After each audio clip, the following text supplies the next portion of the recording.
Le plus grand sacrifice. Aimer, c'est se donner, se sacrifier. Se sacrifier pour un être aimé.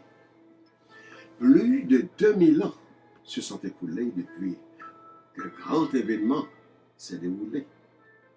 Comme le prophète Michée l'avait prédit, à Bethléem, l'enfant Jésus naquit. Parmi les grands de l'époque, il grandit. De son vivant, il consola et guérit ceux qui faisaient face aux péripéties de la vie.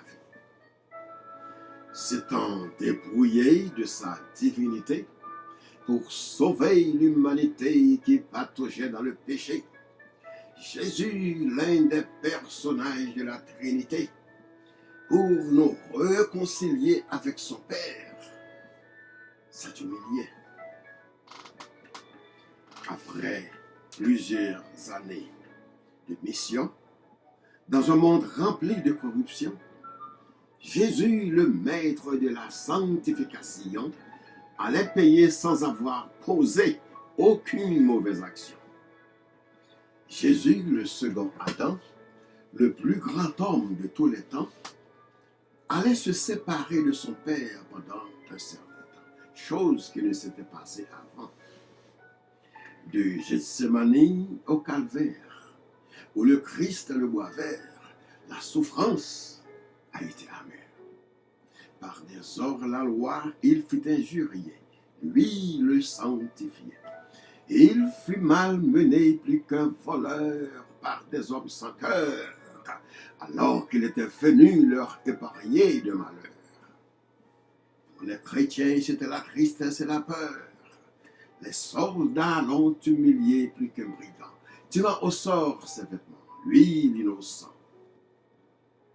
On cracha sur son visage, lui qui mérite tout hommage, mais sa réaction ne fut que celle de sage.